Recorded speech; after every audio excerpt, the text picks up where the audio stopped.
네, 안녕하세요. 키자TV 투자의 정석 진희쌤입니다. 오늘 5강에서는 똑똑한 투자자라면 반드시 짚고 넘어가야 할 주제인 ETF의 보수와 수수료에 대해서 알아보도록 하겠습니다.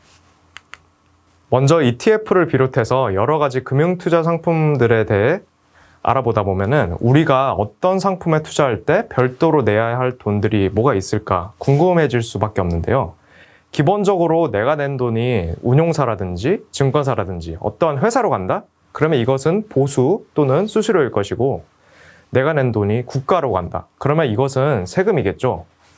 그런데 문제는 뭐 보수고 수수료고 세금이고 뭐가 이렇게 많고 사용하는 단어들도 제각각인지 자세히 알아보기가 참 귀찮아지는데요. 그래서 이제부터 제가 쉽게 정리해 드리도록 하겠습니다. 먼저 이번 시간에는 세금은 건들지 않고 보수와 수수료에 대해서만 알아보도록 하겠습니다. 자, 강의의 진행 순서입니다.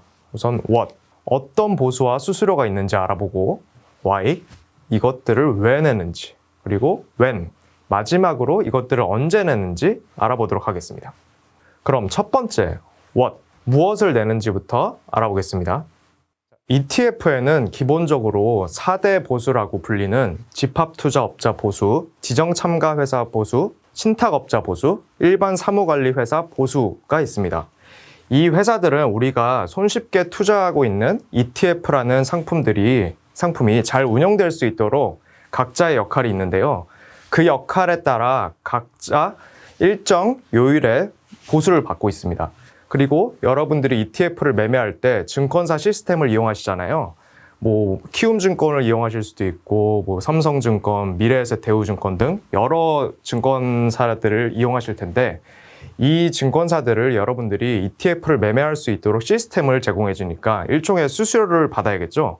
그게 바로 거래수수료입니다. ETF의 4대 보수와 거래수수료를 도식화해서 표현해 보자면, 이렇게 ETF를 매매할 때마다 증권사로 들어가는 ETF 수수료가 있고요.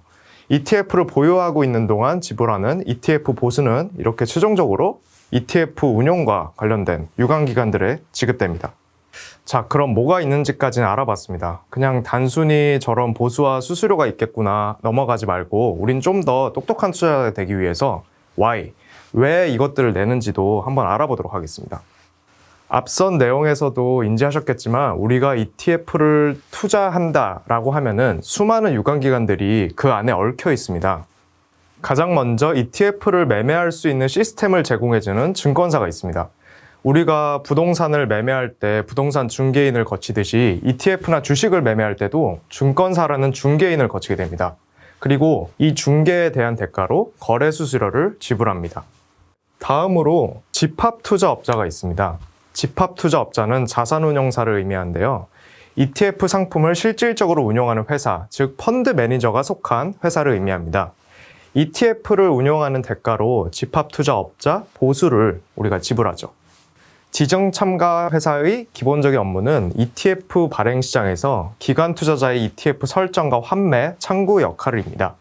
기관 투자자의 경우 개인 일반 투자자와는 달리 대규모 거래가 가능하기 때문에 발행시장이라는 별도의 시장에서 ETF를 설정하고 환매할 수 있습니다.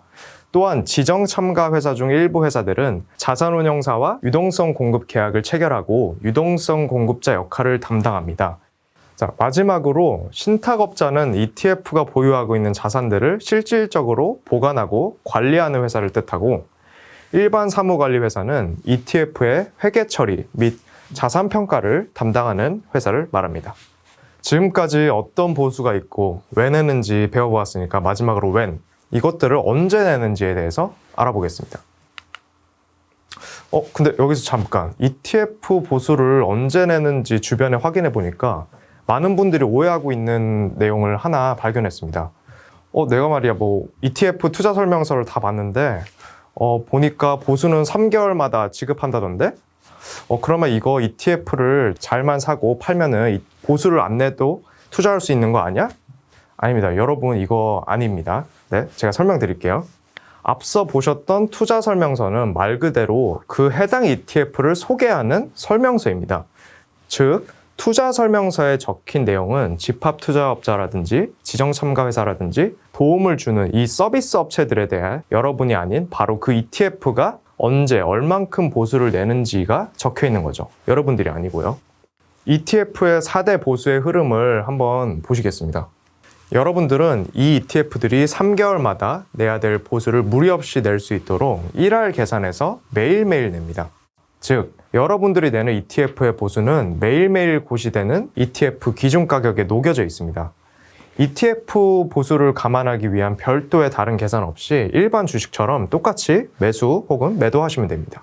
다음으로 거래 수수료는 비교적 간단하죠. 여러분들이 ETF를 사고 팔 때마다 이용하시는 해당 증권사에 거래 수수료를 내고 계십니다. 매수 혹은 매도할 때마다 자동으로 해당 증권사에서 고시하는 요율만큼의 거래 수수료가 매수 대금 혹은 매도 대금에서 차감됩니다. 자, 이번 시간에는 이렇게 ETF와 관련된 각종 보수와 수수료에 대해서 설명드렸습니다. 다음 시간에는 많은 분들이 어려워하는 ETF의 세금에 대한 내용도 다뤄볼 예정이니까 기대해주세요. 네, 오늘도 끝까지 함께 해주셔서 감사드리고요. 지금까지 자산을 키우는 올바른 습관, 키자TV 투자의 정석, 지니쌤이었습니다. 감사합니다.